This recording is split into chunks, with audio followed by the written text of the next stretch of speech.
الرحمن الرحیم اللہم جل ولی کل فرج اللہم جل ولی کل فرج۔ عزیزان گرامی، خطبہ غدیر کے کچھ حصے آپ کی خدمت میں پیش کیے۔ میں حیرت زدہ ہوں، ورد حیرت ہوں کہ بر صغیر ہند و پاک کے علماء، دانشور، شاعر، تمام کے تمام نقیبان منبر، ذاکر، ان سب کو کیا ہو گیا؟ کیا کیا انہوں نے؟ غدیر کیا تھا اور کیا بنا دیا؟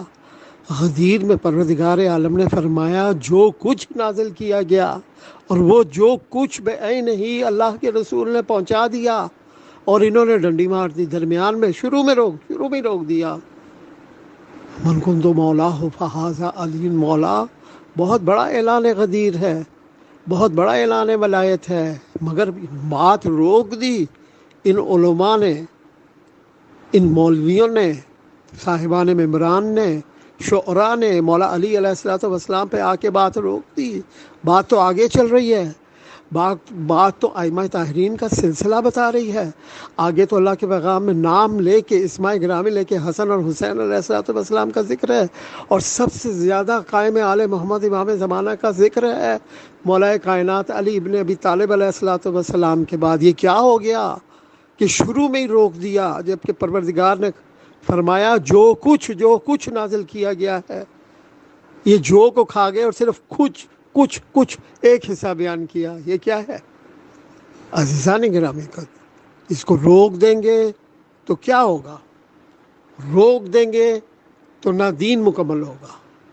آپ نے تو روک دیا، یہاں تو دین ہی مکمل نہیں ہوا۔ دین تو مکمل ہوا ائمہ طاہرین کا ذکر پاک کر کے، کلمہ بقیہ امام زمانہ کا ذکر پاک کر کے، اس سے پہلے امام حسن اور امام حسین علیہ السلام کا تفصیل سے ذکر ادا کر کے، اور یہ بھی نہیں، قیامت تک کا منشور بتا کے، نظام امامت کی بات کر کے قیامت تک کا برنامہ دے دیا، اور بیعت بھی کروا لی کہ مولا علی علیہ السلام کی بیعت لی جائے اور ائمہ طاہرین کی بیعت لی جائے۔ اور پھر آپ دیکھیے کتنی عجیب بات ہے، اس کو کیوں روک دیا گیا؟ جبکہ پھر رسول اکرم صلی اللہ علیہ وسلم نے فرمایا کہ پہنچا دو اس کو، سارا وزن ہم پر ڈال دیا، آپ پر ڈال دیا، جو اب سن رہے ہیں ان پر ڈال دیا، کہ جو حاضر ہے وہ غیر حاضر کو بتائے، جو موجود ہے وہ غیر موجود کو بتائے، جو پیدا ہو چکا ہے وہ اس کو بتائے جو پیدا نہیں ہوا، اور لازم ہے قیامت تک کہ ہر باپ بیٹے کو بتائے، ورنہ پگھلا ہوا تانبا بھیج دیا جائے گا۔ اس سے پہلے ظلم کی بستیاں برباد ہو گئیں اور یہ بستی بھی برباد ہو جائے گی۔ آپ دیکھیے کتنی عجیب بات ہے، یہ کیا کیا؟ اللہ کا رسول فرماتا ہے سمجھ لو اپنا خطبہ ختم کر چکنے پر میں تمہیں بلاؤں گا علی کی بیعت کرنے کے لیے اور اس کا اقرار کرنے کے لیے، میرے ہاتھ پر ہاتھ مارو، پھر میرے بعد اس کے ہاتھ پر ہاتھ مارنا، آگاہ ہو جاؤ کہ میں نے خدا سے بیعت کی ہے اور علی نے خود مجھ سے بیعت کی ہے، اور میں خدا کے حکم سے اس کی بیعت تم سے لیتا ہوں، اور جو اس کو توڑے گا اس کا ضرر اسی کی ذات پر پڑے گا۔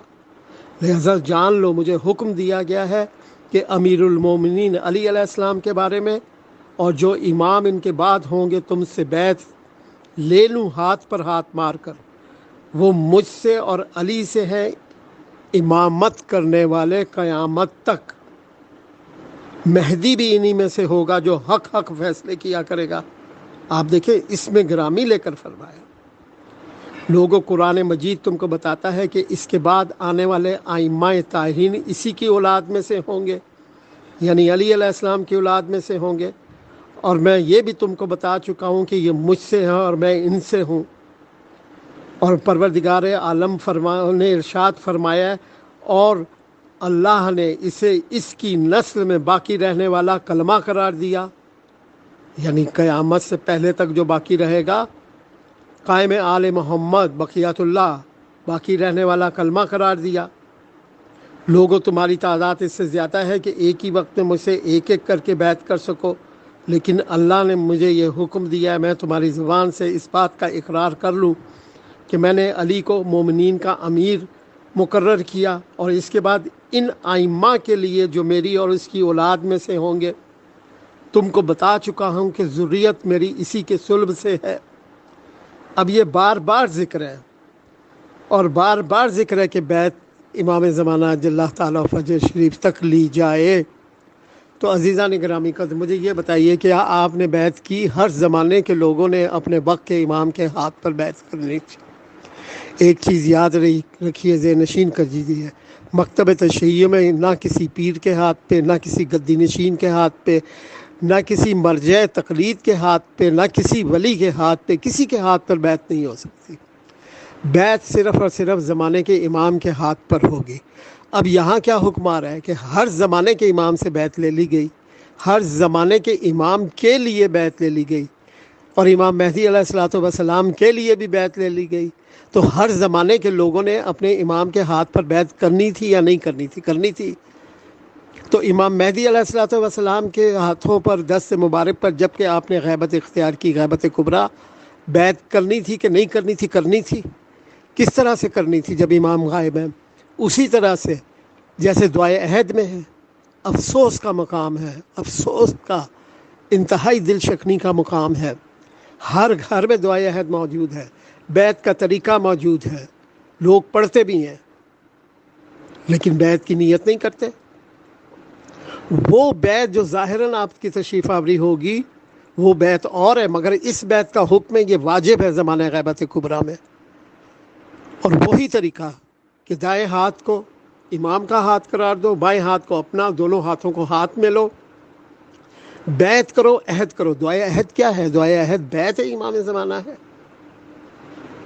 کیا ہے لفظ؟ میں عہد کرتا ہوں، وہ بیعت، عقد اور بیعت جس کا کلاوہ میری گردن میں، ہرگز اس سے دستبردار نہ ہوگا۔ خطبہ غدیر میں کیا ہے؟ بار بار اگر جو توڑے گا اسی پہ ضرورت پڑے گی۔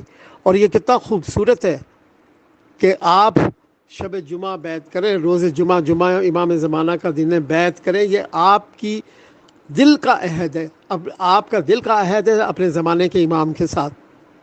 یہ وہ بیعت نہیں ہے، نہ کسی کو بتانے کی ضرورت ہے، سمجھ لیجیے دل کا خفیہ معاملہ ہے۔ اور ران پر ہاتھ ماریں گے 3 دفعہ۔ آپ کھولیے دعائے عہد، پڑھیے، اس کی شرح بھی پڑھیے اس کے۔ یہ واجب ہے، واجب ہے، واجب ہے۔ بیعت کر لیجیے اس سے پہلے کہ موت آئے۔ اور جو دعائے عہد پڑھے گا 40 دن تک، صادق آل محمد ضمانت دے رہے ہیں کہ شرف ملاقات امام زمانہ حاصل کرے گا۔ اور اگر مر گیا اور منتظرین میں سے، تو وقت ظہور اسے اٹھایا جائے گا کہ اٹھ اپنے امام کی نصرت کر۔ اور آپ دیکھیے کیا کلمے ہیں، خدایا میرے اور ان کے درمیان اگر موت حائل ہو جائے تو مجھے میری قبر سے اس طرح اٹھا دینا کہ میں کفن لپیٹے ہوئے، تلوار کھینچے ہوئے، نیزہ لہراتے ہوئے حق کی دائمی دعوت پر لبیک کہوں۔ خدایا اگر میرے اور ان کے درمیان موت ہو جائے، میں تجدید عہد کرتا ہوں آج کی صبح، یہ صبح کے وقت پڑھی جاتی، وہ عہد، عقد اور بیعت جس کا کلاوہ میری گردن میں ہے، جس کا پٹا میری گردن میں ڈال دیا گیا ہے، ہرگز دستبردار نہ ہوں گا۔ عزیزان گرامی قدر، آپ کی گردنوں میں پٹا ڈال دیا گیا ہے بیعت کا، بیعت امام زمانہ کیجئے، عہد کیجئے۔ اگر آپ بقا چاہتے ہیں، اگر آپ نصرت کرنا چاہتے ہیں تو بیعت کیجئے۔ اچھا، اب یہاں پر ایک بہت ہی اہم مقام پہ گفتگو آ گئی کہ بیعت تو شرائط کے بغیر نہیں ہے۔ تو جب آپ امام زمانہ جل اللہ تعالیٰ فجر شریف کی بیعت کریں گے تو اس کی شرائط کیا ہوں گی؟ دیکھیے مالک کا کتنا کرم ہے، ائمہ طاہرین کی کتنی عنایتیں اور نوازشیں ہیں جو بکھری پڑی ہیں۔ کتاب کا نام ہے جمال منتظر، آیت اللہ العظمیٰ صافی گل پائے گانی۔ 30 شرائط مولا کائنات علی بن ابی طالب علیہ الصلوۃ والسلام کی حدیث مبارک اس کتاب میں موجود ہے۔ 313 بھی انہی شرائط پہ بیعت کریں گے۔ آپ نے زمانہ غیبت کبریٰ میں بھی اسی پہ بیعت کرنی ہے دعائے عہد کے مطابق، اور تمام مخلوق جو بیعت کرے گی انہی شرائط پہ کرے گی۔ بیعت کا ذکر سورہ ممتنہ، قرآن کریم میں سورہ ممتنہ آیت نمبر سپارہ نمبر 28 میں موجود ہے۔ پہلی 6 شرطیں وہی ہے، تم شرک نہیں کرو گے، تم اپنی اولاد کو قتل و ہلاک نہیں کرو گے، تم اپنے ہاتھوں اور پاؤں کے مابین بہتان نہیں باندھو گے، تم کسی نیکی میں سرور کونین صلی اللہ علیہ وسلم کی نافرمانی نہیں کرو گے، تم چوری نہیں کرو گے، تم زنا نہیں کرو گے۔ 6 شرائط تو یہی ہیں جو 28ویں پارے میں سورہ ممتنہ میں ارشاد ہوا پروردگار کا کہ اے رسول اگر تمہارے پاس مومنات آئیں تو ان سے بیعت لے لیجئے گا چھ شرائط یہی ہیں۔ ساتویں ہے، تم کسی مسلمان کو گالی نہیں دو گے، تم کسی ایسے شخص کو قتل نہیں کرو گے جس کا خون امام نے حرام قرار دیا ہے، تم کسی کی چادر اور چار دیواری کی حرمت پامال نہیں کرو گے، تم کسی کا مکان بغیر اس کی رضا کے نہیں گراؤ گے، تم کسی کی بلا وجہ مار پیٹ نہیں کرو گے، تم سونا اور چاندی کے ذخائر جمع نہیں کرو گے، تم گندم اور جو کی ذخیرہ اندوزی نہیں کرو گے، تم یتیم کا مال نہیں ہتھیاؤ گے، تم کسی کے خلاف جھوٹی گواہی نہیں دو گے، تم مسجدوں کو ویران نہیں کرو گے، تم کوئی نشہ آور چیز کا استعمال نہیں کرو گے، تم ریشم یا ریشم سے ملا ہوا لباس ہرگز نہیں پہنو گے مردوں کے لیے، سونے سے آراستہ پٹیوں کا استعمال نہیں کرو گے مردوں کے لیے، تم کسی کا راستہ نہیں روکو گے، راہ جاتے ہوئے مسافر کو نہیں روکو گے، کسی مسافر کو ڈراؤ گے نہیں، تم لواط یعنی بدفعلی ہم جنس پرستی کسی لڑکے کے ساتھ گناہ نہیں کرو گے، تم کسی کا کھانا پینا بند نہیں کرو گے چاہے گندم کا ہو یا جو کا ہو، تم قناعت کو ترک نہیں کرو گے یعنی تھوڑے کو بہت سمجھو گے، تم پاکیزہ خوشبو کا استعمال ترک نہیں کرو گے، تم نجاست سے آلودہ نہیں رہو گے یعنی طہارت اپناؤ گے، تم امر بالمعروف کرو گے نیکی کا حکم دو گے، تم نہی المنکر کرو گے یعنی لوگوں کو برائیوں سے روکو گے، تم اپنے رخساروں کے نیچے خاک کا تکیہ بناؤ گے یعنی لو پروفائل میں رکھو گے، تم ترک جہاد نہیں کرو گے یعنی ایسا جہاد کرو گے جیسا جہاد کرنے کا حق ہے، چاہے وہ بالنفس ہو یا جہاد بالکفر ہو۔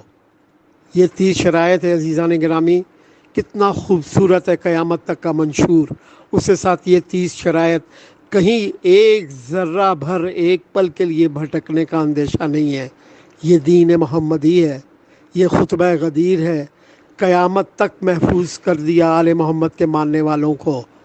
وائے ہو جنہوں نے خطبہ غدیر کو پست جانا، حقیر جانا اور صرف ایک بات پر اکتفا کیا، اور جو اللہ کے رسول نے پہنچانا تھا وہ تو پہنچا دیا، اور باقی سب اب آپ کی گردنوں پر جو یہ سن رہے ہیں اس گفتگو کو، کیونکہ یہ حجت ہے ہر ان پر جو موجود ہیں، جو موجود نہیں ہیں، آپ موجود نہیں تھے، ہر ان پر جو حاضر تھے اور ان پر جو غیر حاضر، جو حاضر ہے وہ غیر حاضر کو بتائے، ہر باپ پر لازم ہے کہ بیٹے کو بتائے جو پیدا نہیں ہوا، سلسلہ قیامت تک چلائے۔ عزیزان گرامی کا یہ سلسلہ اب آپ کو چلانا ہے، چھوڑیے کسی نے بیان کیا یا نہیں، ممبر سے ہوا یا نہیں، آپ نے تو سن لیا، یہ حجت ہے آپ پر، آنے والے سال تک غدیر